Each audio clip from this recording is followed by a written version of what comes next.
बाढ़ बारिश से मध्य प्रदेश के कई जिले दरअसल बेहाल हैं। उज्जैन के सिमालिया में 3 लोगों का हेलीकॉप्टर से रेस्क्यू किया गया है। शिप्रा नदी में जबरदस्त उफान में फंस गए थे ये 3 लोग। तस्वीरें देखिए आप, किस तरह से इस रेस्क्यू ऑपरेशन को अंजाम दिया गया।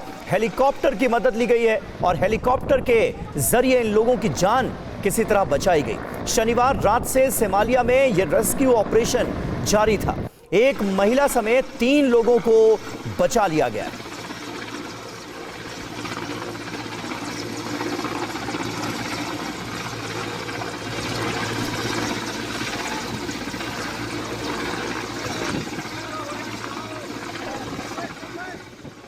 तो देखिए, उज्जैन जिले में सबसे ज्यादा 7 इंच बारिश हुई है और उज्जैन के ही सिमालिया की तस्वीरें हम आपको दिखा रहे हैं। शिप्रा नदी में जबरदस्त उफान आया था जिसमें कुछ लोग फंस गए थे। उन्हें किस तरह से हेलीकॉप्टर के जरिए रेस्क्यू किया गया है, तस्वीरें आपके सामने। हमने आपको उज्जैन की तस्वीरें दिखाई। मध्य प्रदेश के खंडवा में हुई भारी बारिश के बाद नर्मदा नदी का जलस्तर बढ़ गया है। हालात ये हैं कि इंदिरा सागर, ओमकारेश्वर और भगवंत सागर डैम के गेट खोलने पड़े।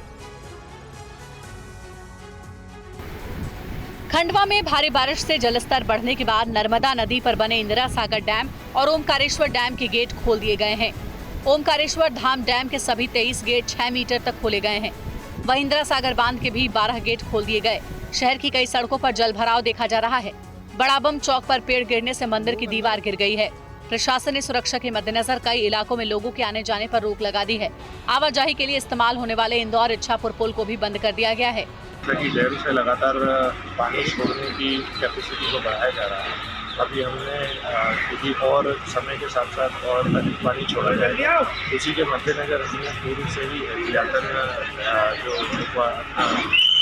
गिरी घाट का जो ब्रिज है उसको बंद कर दिया है और जैसे भी निर्देश होंगे उस अनुसार कार्रवाई की जाएगी। नर्मदा के अलावा प्रदेश में कई नदियां उफान पर है। इंदौर और खंडवा में भारी बारिश के चलते रेलवे ने हेरिटेज ट्रेन को रद्द कर दिया है। खंडवा के कलेक्टर ने स्कूलों की छुट्टी भी घोषित कर दी है। भारी बारिश की वजह से मध्य प्रदेश के कई और जिलों में नदियों के बढ़े हुए जलस्तर की वजह से लोगों को परेशानियों का सामना करना पड़ रहा है। कई जिलों के लिए येलो अलर्ट भी जारी किया गया है।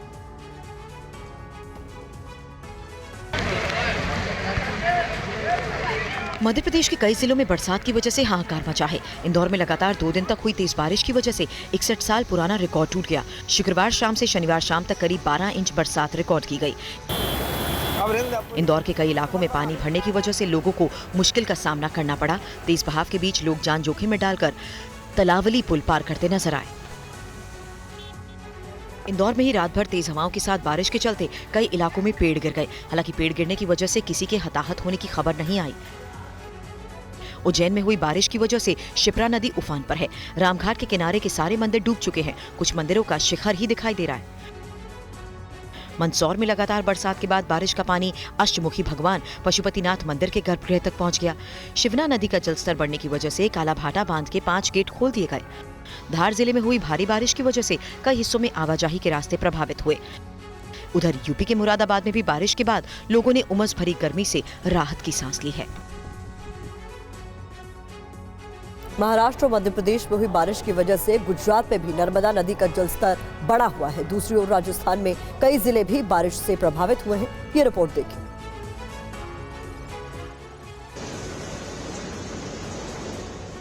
मध्य प्रदेश और महाराष्ट्र में हुई भारी बारिश की वजह से जलस्तर बढ़ने के बाद गुजरात के नर्मदा में सरदार सरोवर बांध से पानी छोड़ा गया। इसके चलते नर्मदा, भरूच और वडोदरा जिले में नर्मदा नदी के किनारे कई गाँव को अलर्ट पर रखा गया। बांसवाड़ा में माही डैम के सभी 16 गेट खोलने की वजह से डूंगरपुर जिले का सबसे बड़ा धार्मिक स्थल बेणेश्वर धाम टापू में तब्दील हो गया।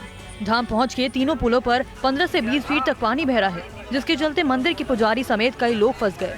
राजस्थान के पाली में भी जवाई बांध पूरी तरह से ओवरफ्लो होने के बाद बांध के फाटक खोले गए। जवाई बांध के गेट खोले जाने से इसकी नहर और नदी के किनारे स्थित पाली, जालौर और सिरोही जिले के कई गाँव को फायदा पहुँचेगा। राजस्थान में सिरोही में हुई तेज बारिश के चलते हिल स्टेशन माउंट आबू में नकी लेक ओवरफ्लो हो गई, जबकि झरनों पर तेज पानी बह रहा है। बारिश से मौसम अच्छा हो गया, जिससे कई सैलानी बारिश का मजा लेते नजर आए।